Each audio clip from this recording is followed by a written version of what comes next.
E aí, moçada, tudo beleza?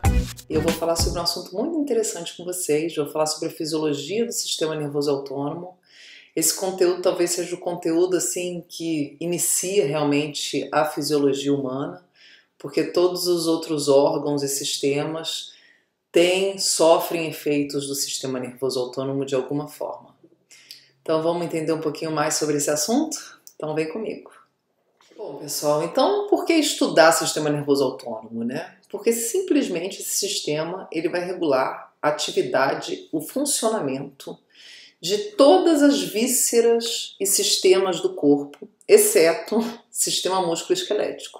O restante tudinho sofre efeito do sistema nervoso autônomo, ou seja, esse sistema ele vai muitas vezes determinar movimentos do sistema gastrointestinal, secreção de glândulas, parâmetros cardiovasculares como pressão arterial, frequência cardíaca, ventilação pulmonar através de alteração de vias aéreas, enfim, ele tem efeito no corpo inteiro praticamente e garante a nossa homeostasia fisiológica, ou seja, o equilíbrio do corpo, né? Então o funcionamento equilibrado do nosso organismo, ele deve muito ao sistema nervoso autônomo. Então vamos entender um pouquinho mais sobre ele, tá?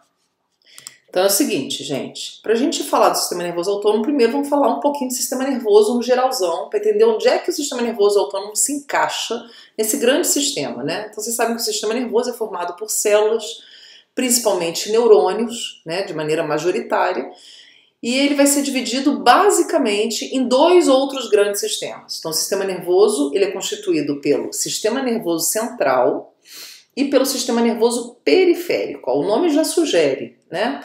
O sistema nervoso central é formado por duas estruturas. O encéfalo, que fica onde, gente? Na caixa craniana, e a medula espinhal. A medula espinhal fica no interior da coluna vertebral, né? É o recheiozinho da coluna vertebral, é a medula espinhal. Então essas duas estruturas formam o sistema nervoso central. O sistema nervoso periférico é gigantesco, né? Ele vai ser formado principalmente por gânglios que estão aqui ao lado, ao longo da coluna vertebral, então a gente chama de gânglios paravertebrais, e a gente tem nervos que estão distribuídos no corpo todo. Então a gente tem nervo na cabeça, pescoço, braços, tronco, abdômen, pelve, pernas, tudo. Então tudo tem nervo, né? Então a gente vai ter os nervos distribuídos por toda parte e isso compõe o que é sistema nervoso periférico, ou seja, ele está distribuído na periferia. Então a gente considera o central, encéfalo e medula, e o restante tudinho é a periferia do corpo, vamos dizer assim. Então é o seguinte, gente, vamos entender um pouco melhor isso, ó. Como é que esses sistemas, então, eles trabalham de uma maneira bem geralzona. Então o sistema nervoso central, como eu falei para vocês, encéfalo, medula espinhal, beleza. Então, essas duas estruturas compõem o centro de controle lá, tipo uma sala de controle. Então, o sistema nervoso central, ele vai ser o sistema que vai receber, ele precisa receber, vamos dizer assim, entre aspas, as informações, o que está rolando na periferia do corpo. Então, a gente precisa ter uma via que leva essa informação para ele, e ele vai tomar uma atitude frente àquela informação. Né? Então, que resposta que ele vai dar frente a isso? Então, ele ativa outras vias que vão ativar outros tecidos do corpo. Então, como é que é isso? Vamos entender melhor. Então, essa informação, vamos dizer, entre aspas, que eu estou falando aqui, na realidade são estímulos, né? Então, a gente tem vários elementos que correspondem a estímulos sensoriais. Por que a gente chama assim? Porque são elementos, fatores que são capazes de ativar receptores sensoriais. Tá, não falou nada. O que são os receptores sensoriais? É o seguinte, gente, o que é estímulo para o corpo? Diversas coisas podem ser estímulos para o corpo, né? A minha voz aqui, vocês ouvindo, é um estímulo sonoro, né? Que produz uma vibração de uma estrutura no ouvido e tudo. Vocês me vendo aí é um estímulo visual, né? Vocês estão olhando para uma tela, tem luz e tudo, isso é estímulo também. Quando a gente encosta nas coisas, tudo representa um estímulo, tudo ativa o que? Sensor. Calor, né? Então a gente tem estímulos, a gente pode dizer que são que tipos? Térmicos, mecânicos, elétricos, químicos, dolorosos, né? Enfim, esses estímulos, eles fazem o que? Ativam sensores. Então, pensa o seguinte, esses sensores é como se fossem umas câmerazinhas de vigilância que tem no corpo todo, só monitorando o que está acontecendo. Se vê alguma coisa esquisita, ó, vai ativar, como se acionasse um alarmezinho que vai chegar lá no sistema nervoso central. Então, esse alarmezinho que é ativado, na verdade, gente, são nervos sensoriais. Então, esses estímulos sensoriais, eles ativam receptores sensoriais, que são sensores, que vão estar na extremidade dos nervos sensoriais. Tá?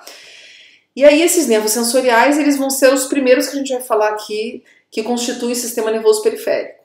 Tá? Então o sistema nervoso central constituído por encéfalo, medula, sistema nervoso periférico, nervos sensoriais, primeiro tipo. A gente vai falar dos outros. Então os nervos sensoriais é que vão conduzir impulso em direção ao sistema nervoso central. Com a intenção de quê, gente? De acionar esse sistema, de ativar, de botar esse sistema ciente do que está acontecendo. Tá? Então, quando a gente, por exemplo, encosta numa superfície quente, bota a mão numa panela quente, a gente coloca a mão, a gente vai sentir a mão, né? A mão vai perceber, vai ser ativado os sensores de calor na mão, né? Os sensores térmicos, os receptores, termorreceptores. O calor vai fazer essa ativação, isso vai subir por nervo sensorial, a gente vai ter a consciência de que aquilo está quente e vai ter o reflexo de retirada. Então é o seguinte, então a gente vai ter esse nervo sensorial conduzindo para o sistema nervoso central, ou via medula espinhal, por exemplo, se o estímulo for feito aqui, vai ser via medula espinhal, né? Se for feito na região de face, vai ser direto para o encéfalo, olha lá. E aí a gente tem a consciência do que está acontecendo. E aí o sistema nervoso central tem que tomar uma atitude. Opa, o que essa pessoa está fazendo? Botando a mão aí, vai se queimar, vai estragar o corpo, né?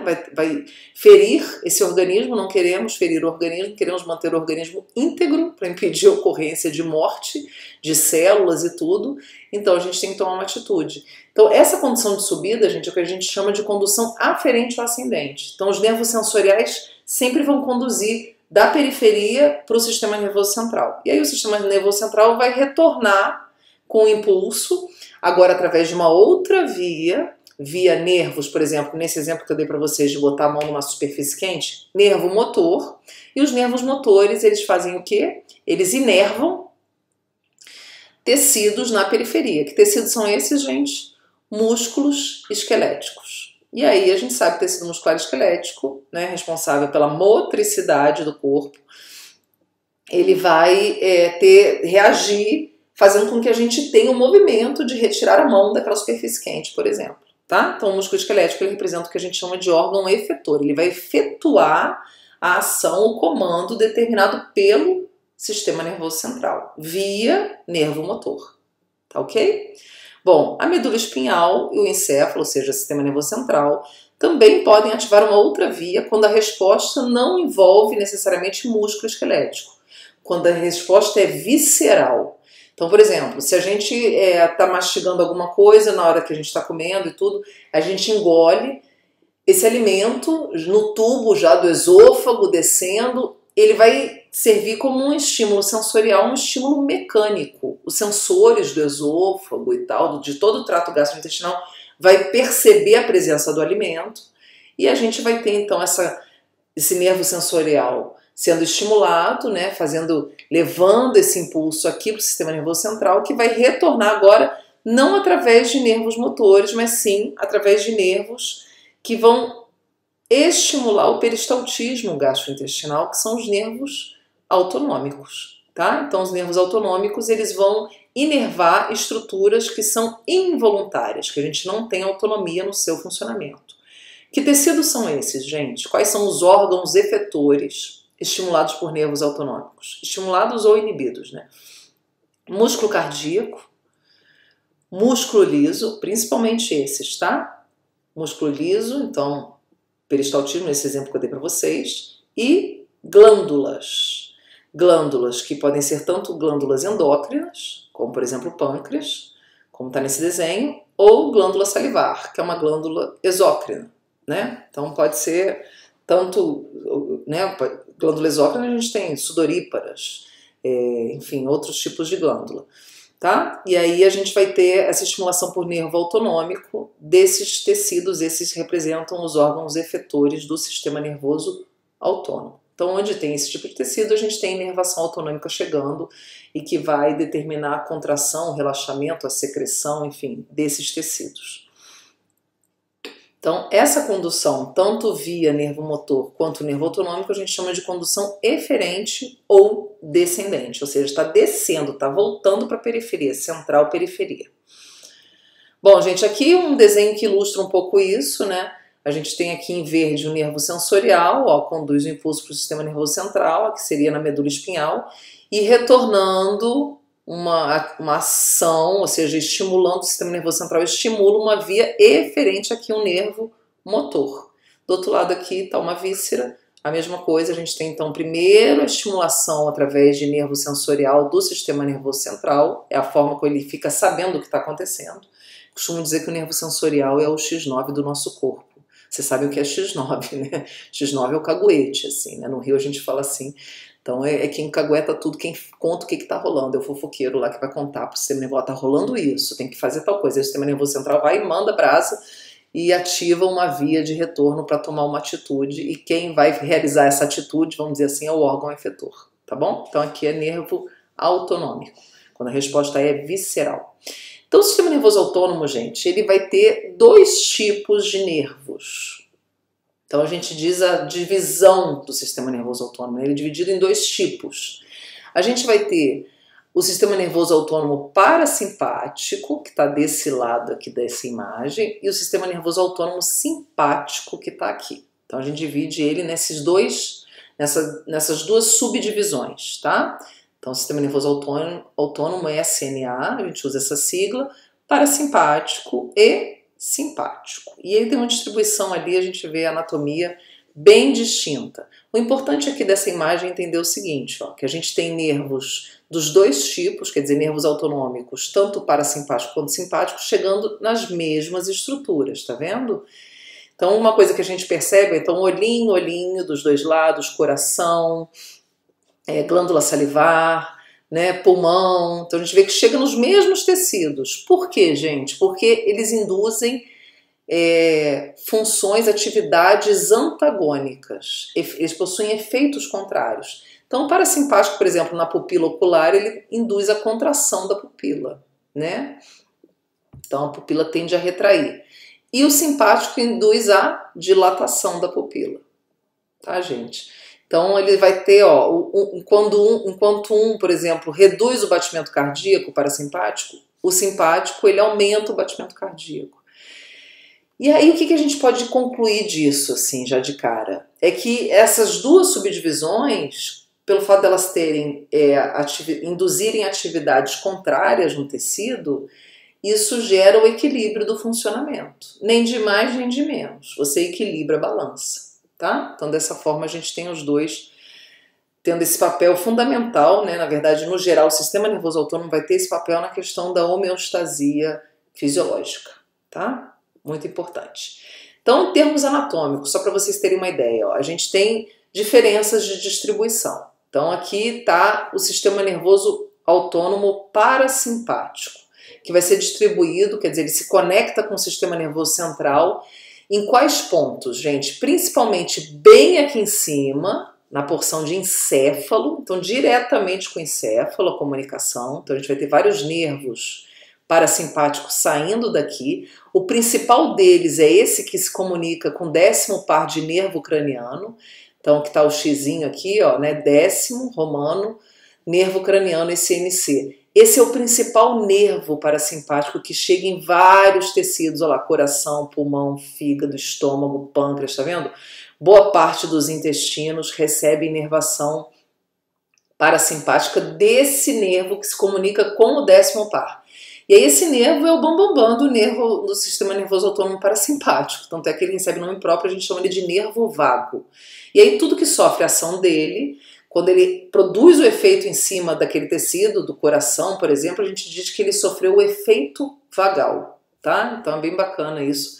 Ele é muito importante porque ele inerva muitos tecidos e ele pega principalmente aqueles órgãos que estão dos quadrantes superiores abdominais para cima, tá? Isso por uma questão, lógico, de aproximação, né, gente?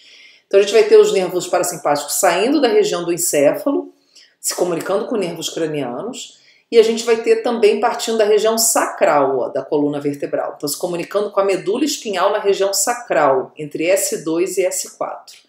E aí daqui, né, a gente vai ter os nervos que vão chegar na porção terminal de intestino, chegando na bexiga urinária e uretra, né, então nas estruturas do sistema urinário, que são as estruturas inferiores, que estão na região pélvica, e chegando nos órgãos genitais. Então, os nervos parasimpáticos que saem da região aqui sacral são os que vão inervar as estruturas pélvicas, tá? Por uma questão de aproximação, né? Tá pertinho, então não tem sentido vir um nervo lá de cima do encéfalo para chegar nessas estruturas. Então, a gente vai ter o parasimpático nos extremos, bem em cima e bem embaixo da coluna vertebral, né, se comunicando com encéfalo e medula. E o simpático, como está aparecendo aqui, gente, olha lá, a distribuição dele é meio que no meio do caminho aqui, né? Então vai pegar entre T1 e L2, né? A primeira vértebra torácica e a segunda vértebra lombar. A gente vai ter aqui diversos gânglios, a gente tem uma cadeia de gânglios simpáticos, né? Que vão da onde a gente vai ter os nervos que chegam. Eles partem aqui da medula, se comunicam através de gânglios e vão chegar nos órgãos efetores, né? Então, a distribuição é aqui no meio. Então, a gente vai ter esse alinhamento de nervos simpáticos, tá? Fica aqui entre os dois, né? Enquanto os parasimpáticos estão nos extremos, o simpático vai ficar ali no meio, chegando nos mesmos órgãos que os parasimpáticos, tá? Então, vamos entender isso aqui um pouco melhor agora. Então, é o seguinte... Essa comunicação de neurônio, né, que eu estou falando aqui, há o nervo sensorial, se comunica com o sistema nervoso central, que retorna com impulso através de nervo motor ou nervo autonômico e tudo. É o que a gente chama de comunicação neuronal. São vários neurônios conversando um com o outro, né, e um vai passando informação para o outro, entre aspas. Essa informação é o que a gente chama de potencial elétrico, ou impulso nervoso, né, na verdade, melhor dizendo, impulso nervoso. Isso, gente, é o que a gente chama de sinapse, né? Então, os neurônios, eles precisam um passar para o outro esse impulso para que a gente tenha esse circuito funcionando. Então, sai do periférico, vai para o central e depois do central retorna para o periférico, né? Então, da periferia vai para o central via nervo sensorial. O retorno é via ou nervo motor ou nervo autonômico. Então, essa sinapse, ela envolve que essa comunicação entre os neurônios, né, é quando um cochicha para o outro assim. Como é que acontece, gente? Olha lá, bonitinho o neurôniozinho, tá vendo? Disparando potencial, tem até uma carinha aqui. Então, olha só, isso aqui vai acontecer da seguinte forma. A gente vai ter dois elementos envolvidos nisso. Um elemento elétrico, né, que a gente chama de sinapse elétrica, que envolve basicamente o quê? Potencial de ação. Vamos falar um pouquinho disso. E a gente vai ter o componente químico. O componente químico dessa conversa, dessa comunicação entre os neurônios, é basicamente o neurotransmissor, né? Que vai ser um mensageiro químico, que vai levar essa informação. Então, a gente vai ver aqui, o elemento elétrico, ele induz o elemento químico, tá? E vice-versa. Então, vamos entender um pouco melhor isso? Olha só, gente, então aqui estão dois neurônios, né? Então, os neurônios, vocês sabem, vão ser as células funcionais do tecido nervoso, tá? Que quando a gente fala em célula funcional, é a célula que determina a função daquele tecido, ou seja, conduzir impulso. E ela vai ser formada basicamente pelo quê? Olha só, a gente tem essa região grandona, que é onde está o núcleo da célula, que a gente chama de corpo celular. E ela vai ter essas várias ramificações aqui que a gente chama de dendritos. Não são bem ramificações, são projeções, né? Então ela tem um desenho bem característico, o neurônio, com esses dendritos assim, que são como se fossem anteninhas que vão estar bem querendo captar alguma coisa. E aí vai ter um prolongamento, uma parte mais comprida, que a gente chama de axônio. E aí aqui no terminal axonal, então tá vendo? Parece até uns tentáculos, é onde vai acontecer o contato de um neurônio com o outro. Esse azul aqui é como se fosse um outro neurônio. Então a comunicação vai se dar através daqui, né? Do terminal do axônio, dos terminais, que vão ser vários, com o corpo celular e com os dendritos da célula vizinha, principalmente. Então vamos ver como é que é o sentido dessa comunicação? Então olha só, a gente vai ter então o impulso elétrico, ele sendo produzido na região de dendritos, que são essas projeções, E aí esse potencial ele vai percorrer o corpo celular, vai pegar o rumo aqui do axônio, e aí do axônio ele vai chegar lá no terminal axonal, que é essa parte aqui, onde ele já vai ter contato com o neurônio vizinho. E aí nesse terminal axonal, gente, essa transferência dessa eletricidade, então a eletricidade ela percorre o neurônio, passa para o neurônio seguinte, essa passagem vai depender de um mensageiro, que é um neurotransmissor. Tá? Então o neurotransmissor é o nosso componente químico que vai transferir o potencial elétrico de uma célula para outra. E aí, na verdade, ele vai desencadear o potencial elétrico na célula seguinte, na célula vizinha. Então a gente vai ter esse neurotransmissor atuando nos dendritos do neurônio que a gente chama de pós-sináptico, que é o que vem na sequência, né? O que está antes é o chamado pré-sináptico e o outro é o pós, que vai ser estimulado, e aí a gente vai ter essa coisa toda acontecendo de novo, corpo celular, axônio, terminal axonal e tudo. E assim a gente vai ter o impulso percorrendo, saindo de um neurônio indo para o outro, e o circuito todo sendo acionado, tá? Então aqui eu botei várias setinhas para ilustrar isso. Então vamos falar do que é esse componente elétrico e o componente químico para a gente entender direitinho. Então isso aqui vale para todo o sistema nervoso de maneira geral, tá? Não é só para o sistema nervoso autônomo, não. Então é o seguinte, gente, essa eletricidade, isso significa o quê? Que a gente tem trânsito de carga elétrica através da membrana da célula, ou seja, do neurônio.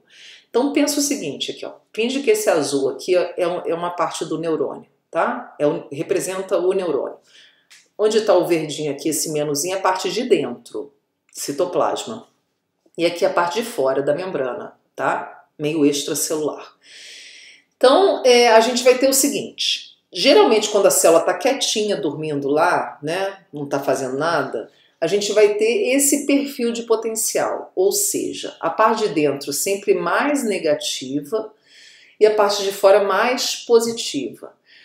Então, a gente olha aqui nesse gráfico, a gente consegue visualizar um pouco isso. Então, olha só, gente, esse eixo aqui representa tempo.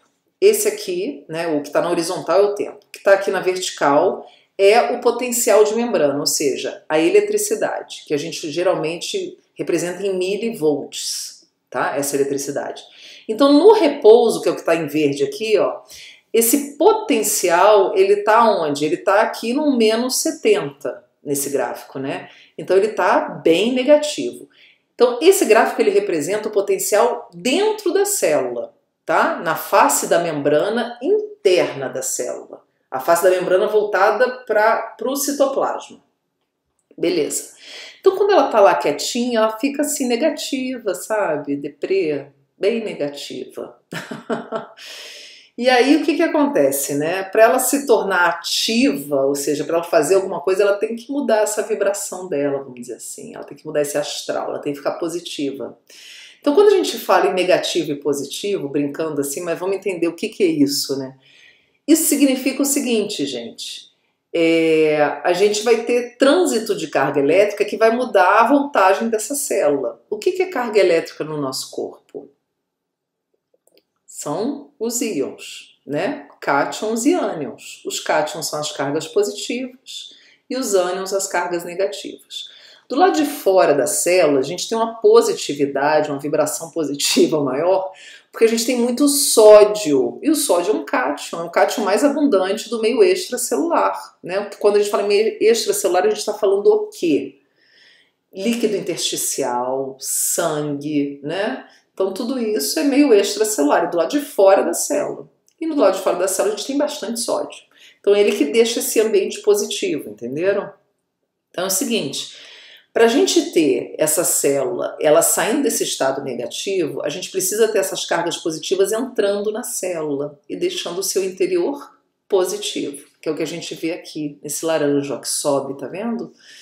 Então ela sai do estado negativo e vai em direção ao estado positivo, tá? Então é o seguinte, vamos agora botar os caras que são positivos aí, que vão mexer com esse estado elétrico da célula. Então, como eu falei para vocês, o sódio é o cara manda-chuva do meio extracelular, é o principal íon extracelular. E ele tá doido para entrar na célula, basta ter uma portinha que ele vai entrar, basta dar uma oportunidade para ele. E essa oportunidade aparece. Quem dá essa oportunidade, gente, a gente vai ver, vamos conectar com a sinapse química, é o neurotransmissor. Ou um estímulo sensorial também faz isso. Vai abrir canais de sódio. E aí, se abre canal de sódio, o que acontece? A célula que estava negativa, ela vai ter os canais de sódio abrindo, o sódio invade a célula e torna a célula positiva. Então pensa assim, a célula está deprê, o sódio vai lá, entra na célula e dá uma animada nela, né? E ela fica positiva. A gente chama esse processo de despolarização, quando a gente tem essa inversão de carga, ou seja, a célula saiu do estado negativo, elétrico, né, com uma eletricidade negativa, e foi para um estado positivo. Quando ela se torna positiva, ou seja, quando ela está despolarizada, ela faz coisas. Faz o quê? Faz o que ela tem que fazer. Se é um neurônio, ele vai fazer o quê? Vai liberar neurotransmissor. Se é um músculo, ele vai fazer o quê, gente? Ele vai contrair. Quer dizer, ela fica ativa. Ela executa a sua função. É como se ela ficasse mais animadinha, positiva. Ela resolve fazer alguma coisa. Quer dizer, ela faz. Ela exerce a sua função. Só que depois ela tem que retornar para aquela situação do repouso, que é aquela negativa. Ela tem que voltar. É uma coisa meio bipolar, sabe? Ela tá negativa, fica positiva e depois ela volta pro negativo.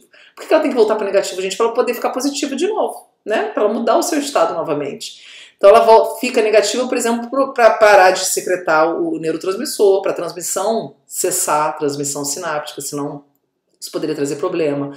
Para ela relaxar, se é um músculo esquelético, se é um músculo cardíaco, para a célula voltar, ir para o estado de relaxamento, para depois fazer de novo o que ela tem que fazer, para você ter os eventos acontecendo. Senão, por exemplo, se é um músculo que fica despolarizado, ele vai ficar no estado contraído o tempo todo. Se é um neurônio que fica despolarizado o tempo todo, ele é incapaz de ser reativado, né? Que a gente chama de período refratário absoluto aqui. Então, ela precisa repolarizar, retornar à sua polaridade original. E aí, para isso, a gente precisa ter essa coisa toda positiva saindo da célula. E o principal íon que a gente tem dentro da célula é o potássio. Tá? Enquanto o sódio é o cara, o bambambam, do lado de fora, né? E por isso que quando abre uma portinha, que eu chamei um canal iônico, ele entra, porque difusão simples, né? A favor do gradiente de concentração. Então basta abrir um canal que ele vai entrar na célula e ele produz a despolarização da célula. O potássio é a mesma coisa, só que o potássio está mais concentrado dentro da célula. Então ele está doido para sair da célula. Se abrir um canal para ele, ele vai sair. Por quê, gente? Gradiente favorável, né? Ele vai sair do ponto de maior concentração para o de menor. Ele está mais concentrado dentro, então ele sai da célula. Então quando o potássio sai, a gente vai ter essa positividade indo embora com ele. E a célula volta a ficar negativa. Então a gente vai ter isso aqui acontecendo, ó. Ela sai do estado positivo e volta para o negativo, tá? Então o que a gente chama de repolarização. Então isso vai ser importante, né? Porque vai fazer com que depois ela despolarize novamente. Então a gente vai ter os eventos sendo repetidos, acontecendo. Esse potássio ele vai sair a favor desse gradiente e aí no final de tudo a gente tem uma bomba só de potássio que vai botar cada um no seu lugar, ó, potássio que saiu volta, sódio que entrou vaza, vai expulsar o sódio e arruma a casa todinha para a coisa acontecer novamente. Tá ok, gente? Então a gente vai ter essa história acontecendo assim de maneira cíclica, né? Despolarização, repolarização. Repolariza para poder despolarizar de novo depois, tá? Então esse é o potencial elétrico. Então ele envolve os íons mais importantes do lado de fora da célula e do lado de dentro. O sódio é o mais importante de fora, né? E o potássio é o mais importante de dentro. Interessante que são dois cátions, né? Dois íons com carga elétrica positiva. O que acontece uma hora a gente tem um aumento das cargas positivas dentro da célula com a entrada do sódio e depois a gente tem um aumento da saída através do potássio. Por que é o potássio? Porque o potássio ele vai sair. Basta abrir o canal. E esses canais geralmente são voltagem independente. Então aqui só uma noção bem rápida de neurofisiologia para a gente ter uma ideia, tá? Então a gente vai ter essa eletricidade acontecendo. A sinapse dita química, né, que é justamente a sinapse, ou seja, a comunicação de um neurônio com o outro, vai envolver os neurotransmissores, como eu falei para vocês. Então pensa aqui o seguinte, ó, que isso aqui é um terminal axonal, os neurotransmissores eles são estocados em vesículas, tá, que estão dentro da célula, no citoplasma da célula, finge que cada triângulozinho desse aqui é um neurotransmissor. Aqui a gente tem um espaço entre um neurônio e o outro, pensa que aqui é o neurônio seguinte. Então a gente vai ter a chamada membrana pós-sináptica aqui, que é do neurônio vizinho, né? Então esse neurônio ele vai se comunicar com esse através dos neurotransmissores. Aqui esse espaço a gente chama de fenda sináptica, é onde acontece a sinapse em si, quer dizer, essa comunicação. Então é o seguinte, gente, eu que fiz esse desenhozinho, tá meio tosquinho, mas eu acho que ele vai funcionar. Eu fiz uma animação, assim, me arrisquei aqui. Então a gente vai ter aquela onda de despolarização, ou seja, aquela onda positiva na célula, a célula tá, ó, animada, positiva. Quando ela chega lá no terminal axonal, lá na pontinha, como eu mostrei para vocês naquele desenho, isso vai fazer com que canais de cálcio, voltagem independente, se abram. O cálcio, quando entra na célula, ele vai fazer com que as vesículas se movimentem lá dentro, né? Então a gente vai ter o que a gente chama de translocação de vesícula. A vesícula se movimenta, a vesícula então é esse saquinho, vamos imaginar assim, cercado por membrana, cheio de neurotransmissor, é o estoquezinho de neurotransmissor. Ela vai se movimentar em direção à membrana que a gente chama de pré-sináptica. E ela vai se fundir com essa membrana. E aí vai acontecer o quê? Aqui mais ou menos, tá, gente?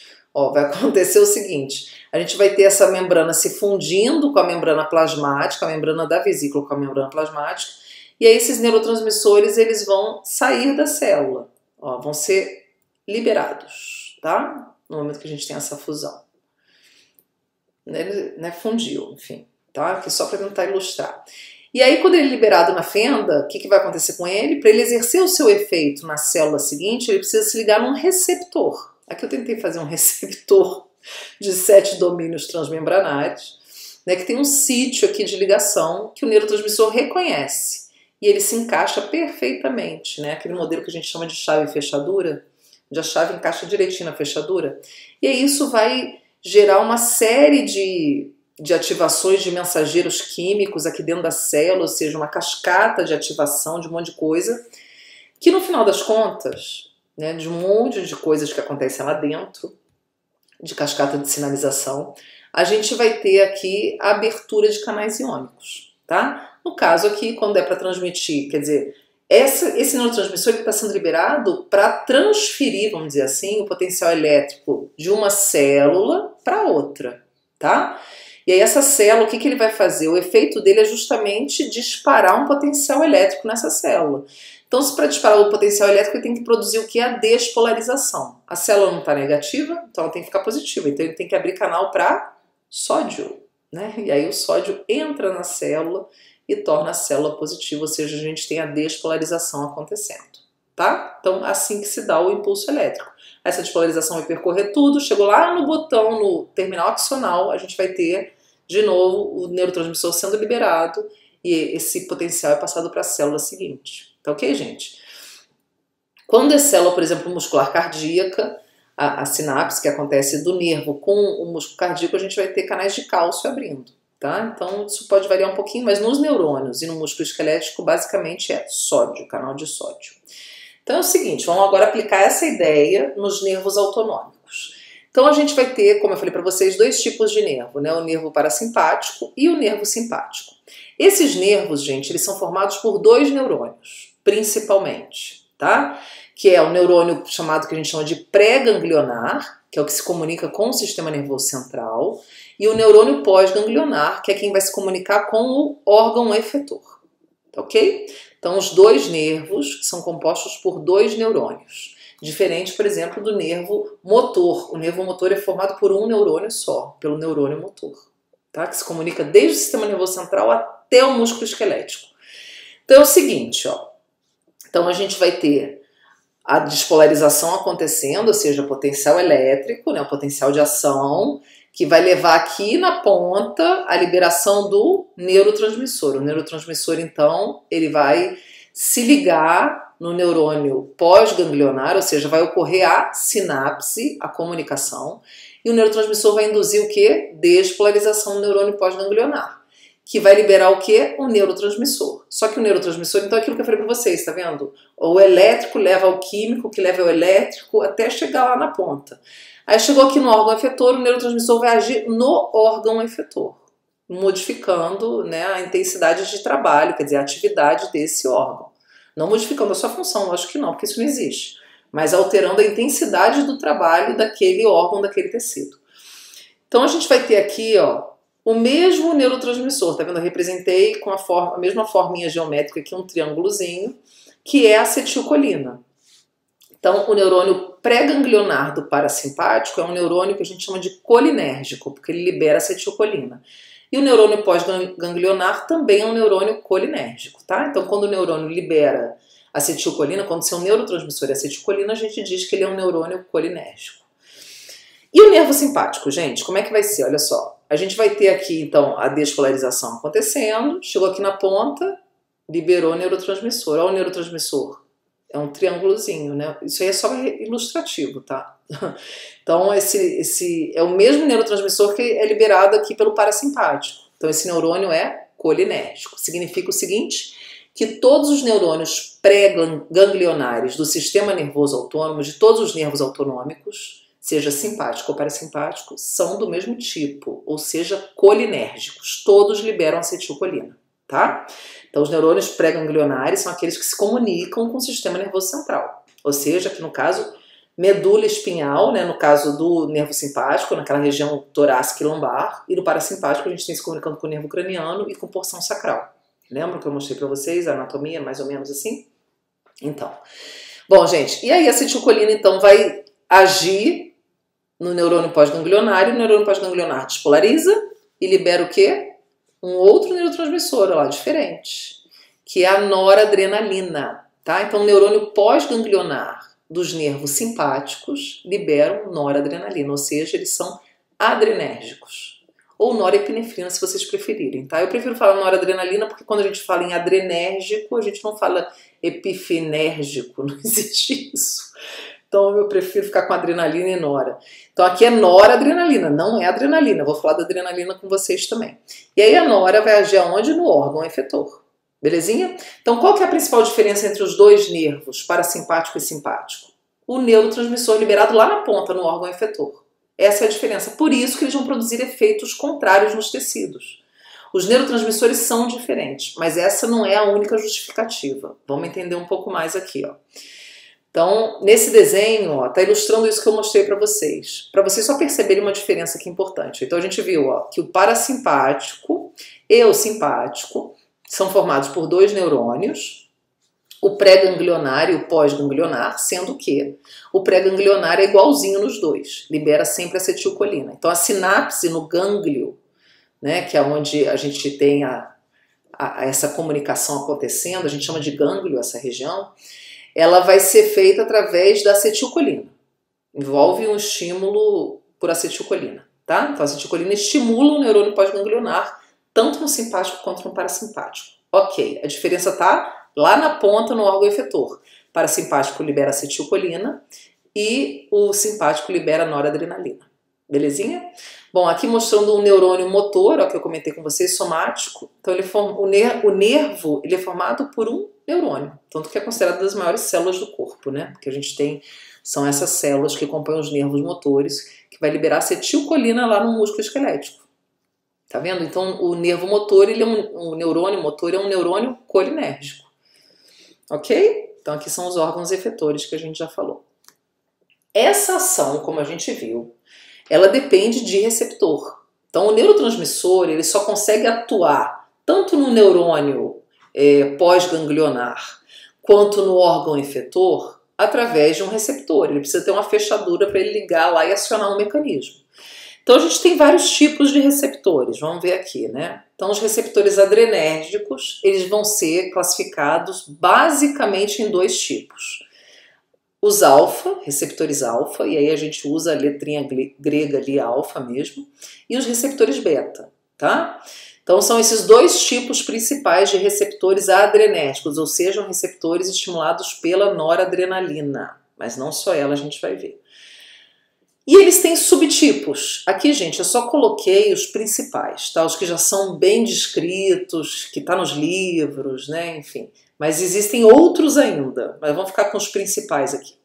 Então, o alfa, a gente vai ter o alfa 1, tá? Que vai estar presente, por exemplo, na parede dos vasos sanguíneos. Então, de grande parte das artérias e veias, a gente vai ter alfa 1. E o alfa 2. Então, são dois tipos de receptores alfa que a gente tem. O alfa 2, ele vai estar presente aí nos neurônios, tá? Então, principalmente no sistema nervoso central, que a gente vai ter. O beta, né, o beta vai ter aqui o beta 1, que vai estar presente no coração. A gente vai ter o beta 2, que vai estar presente nas vias aéreas, tá? Principalmente. Aqui só exemplo, a gente pode encontrar esses receptores em outros tecidos também. Aqui eu estou dando os principais exemplos onde a gente encontra mais. E a gente vai ter o beta 3, que vai estar presente, por exemplo, no tecido adiposo, tá? Nos adipócitos. Então aqui só exemplos, como eu falei, por exemplo, o alfa-1 está presente em muitos esfíncteres, por exemplo, o esfíncter uretral, a gente tem alfa-1, né? O beta-2 também vai estar presente na bexiga urinária, enfim. Então a gente tem em outros locais também. Então é só dando exemplo.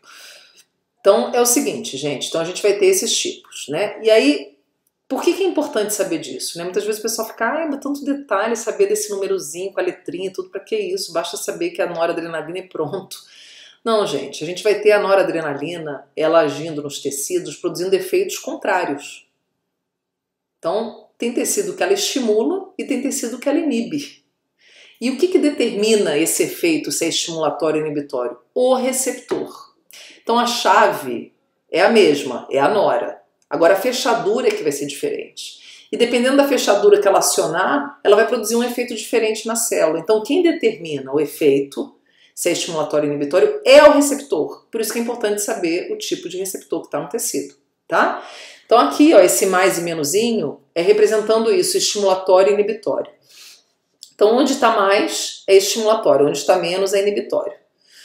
Significa o quê? Olha só, gente. Ó, no alfa-1 é um receptor que produz um efeito estimulatório no tecido, então esses receptores estão na membrana das células, tá? São receptores membranosos, 7 domínios transmembranares e tudo, que leva à abertura de canais iônicos. Então, alfa-1 ele é estimulatório, ele produz um efeito estimulatório quando ativado. Isso significa o quê? No vaso sanguíneo, por exemplo, vai produzir contração. Significa que a gente vai ter a manifestação da vasoconstrição, tá? Então, quando é estimulatório é contração, né? Quando é inibitório a gente tem relaxamento. Nos neurônios a gente vai ter a redução da liberação da própria noradrenalina. Esse alfa-2 quando é ativado, ele faz uma autorregulação, enfim, lá no sistema nervoso central, não vem tanto ao caso aqui pra gente nessa aula.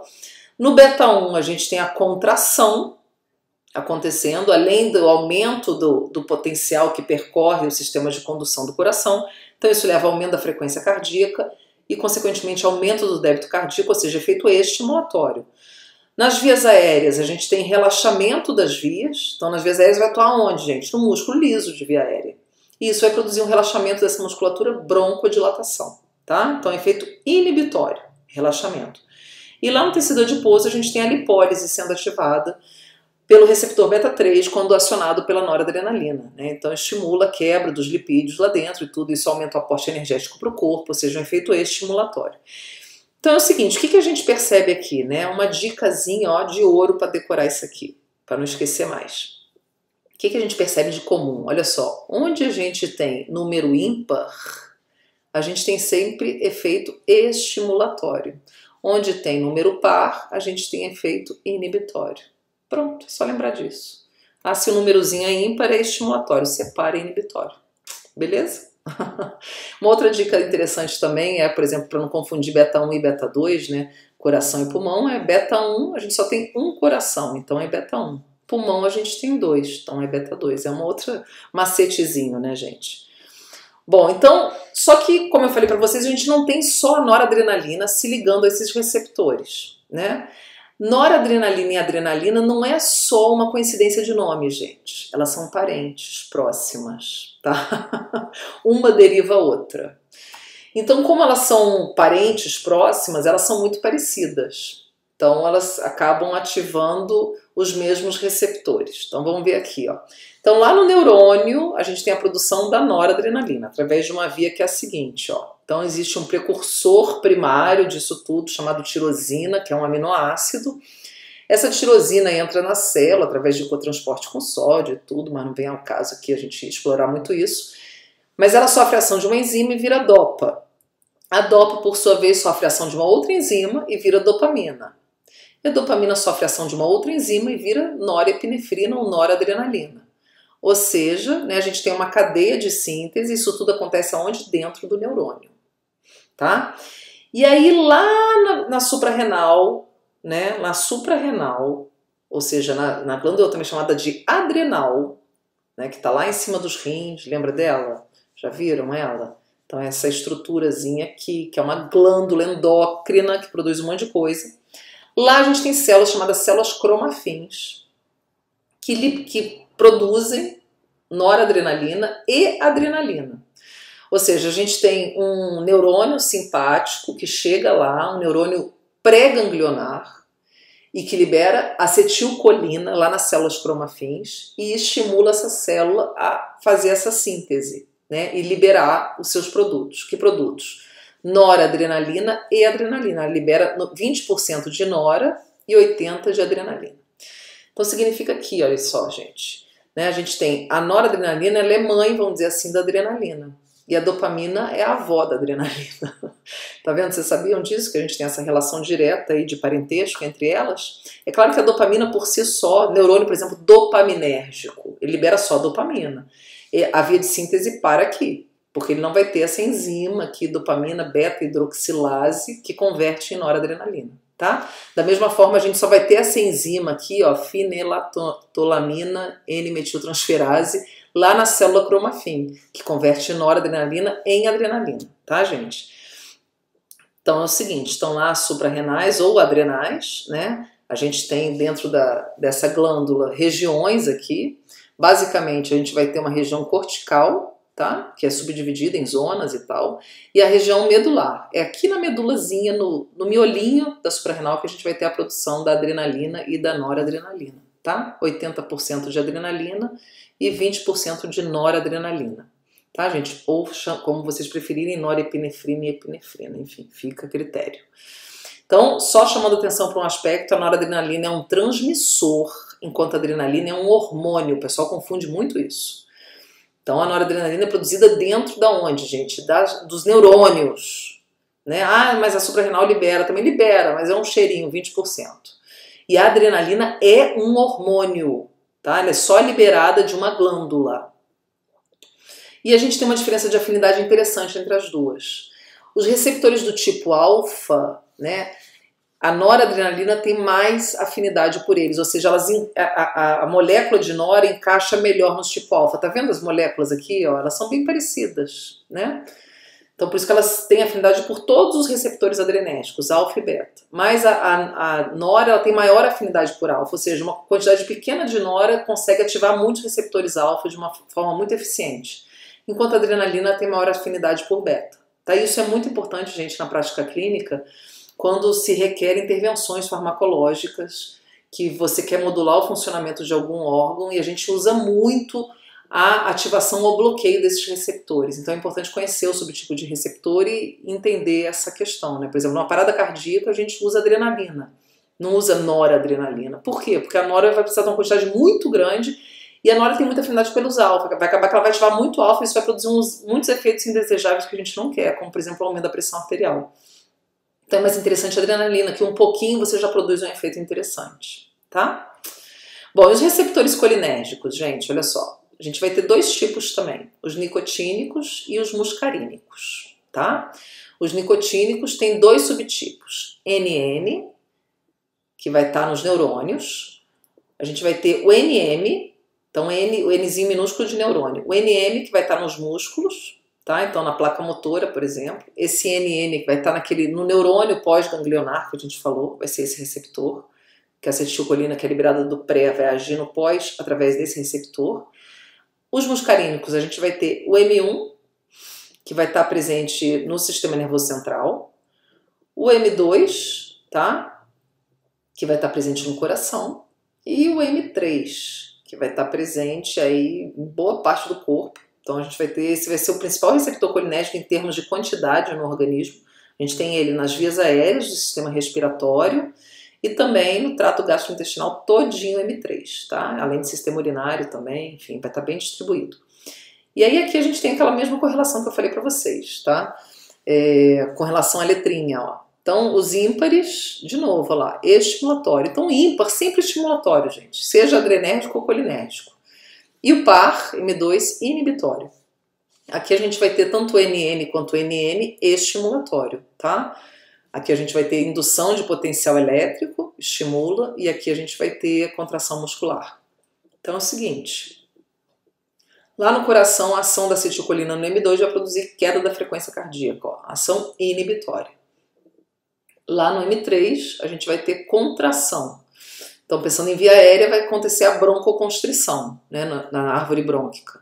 E no sistema gastrointestinal, a gente tem peristaltismo, então movimento peristáltico. Tá? Vai ser produzido principalmente pela ativação do M3. Então, a gente vai ter ele como esse efeito estimulatório. Vai estar nas glândulas salivares também produzindo salivação, né, aumento de suco digestivo, na vesícula biliar, no pâncreas, exócrino, produzindo suco pancreático e tal. Bom, gente, então aqui tá as divisões de novo, né, um outro desenho, mas mostrando aquela mesma coisa que eu mostrei para vocês anteriormente, né, os nervos autonômicos, os tecidos e os efeitos que eles produzem em cada tecido.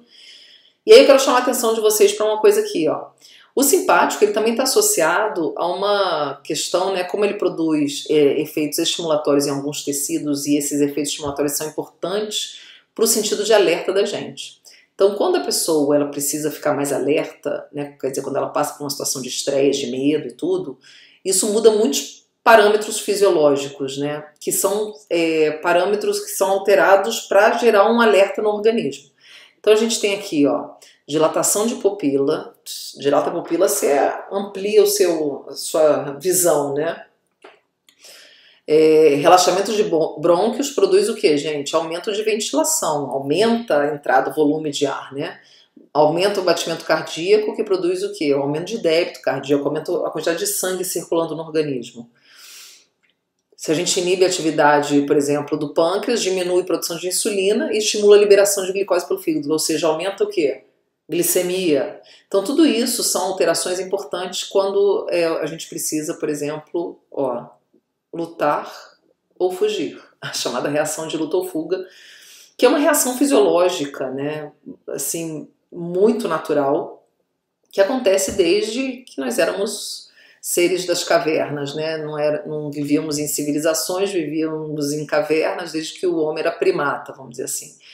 E aí, isso era importante para a sobrevivência do homem, né? Quando ele via um bicho desse aqui, para ele lutar ou fugir, ele tinha o aspecto visual, produzia a ativação do sistema nervoso autônomo, simpático, uma descarga simpática no organismo, que levava um aumento da liberação da adrenalina pela suprarrenal. Interessante falar, gente, que a adrenalina na suprarrenal ela tem uma meia-vida, ou seja, uma duração no corpo maior do que a nora liberada de neurônio também, tá?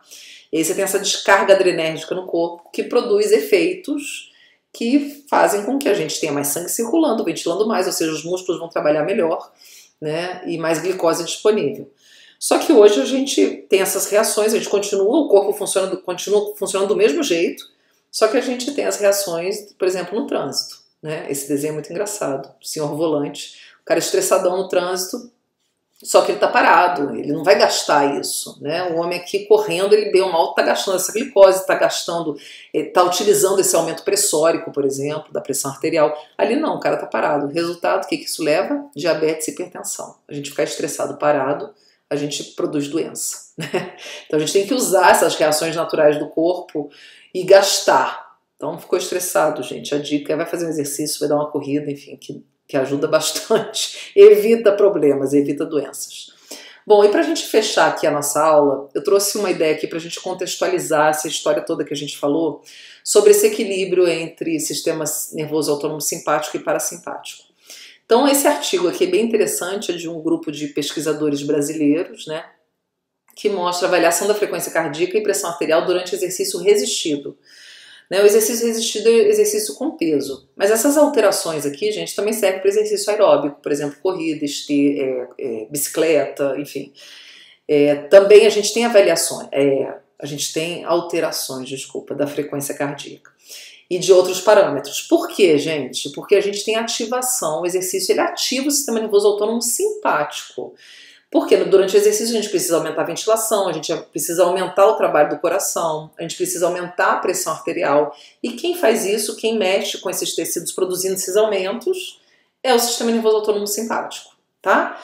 Então esse trabalho ele mostra que o exercício de musculação faz isso também, porque é muito postulado que o exercício aeróbico faz bem isso, né? Mas exercício com peso não tem tanta coisa. Hoje em dia até que tem mais, porque esse trabalho é de 2012, não é tão recente assim, mas mostrando que pode ser usado para fazer, por exemplo, um teste de esforço, que a gente usa muito esteira, né, para fazer, para verificar a saúde cardiovascular. Então é o seguinte, ó, eu peguei esse porque eu achei essa tabela bem bacaninha, a maneira como ele ilustra essas alterações, né? Então ele mostra aqui uma média da frequência cardíaca, né, na amostra que ele estudou da população que envolve o trabalho. Botei então aqui a referência para depois quem quiser olhar o trabalho em mais detalhe. Então ele mostra a frequência cardíaca, a média da frequência em repouso, 83, depois a primeira série, segunda série de exercício, com 15 repetições, tá? Usando os halteres aqui, esse exercício que a gente chama de rosca direta, né? Exercício para bíceps.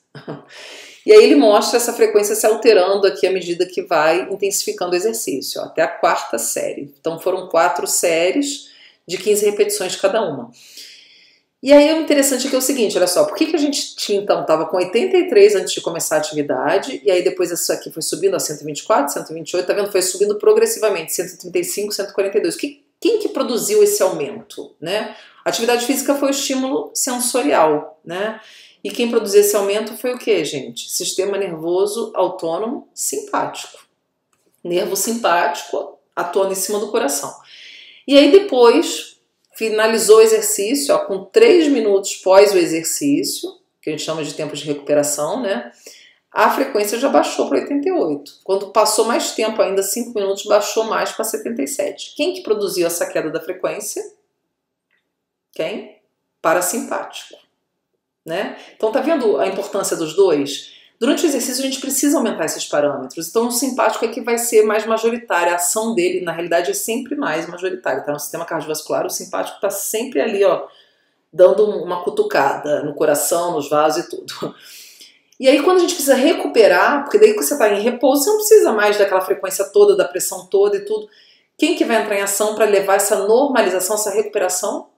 Sistema parasimpático, sistema nervoso autônomo parasimpático, nervos parasimpáticos, que vão atuar, a acetilcolina liberada, todo no M2, reduzindo a frequência, né?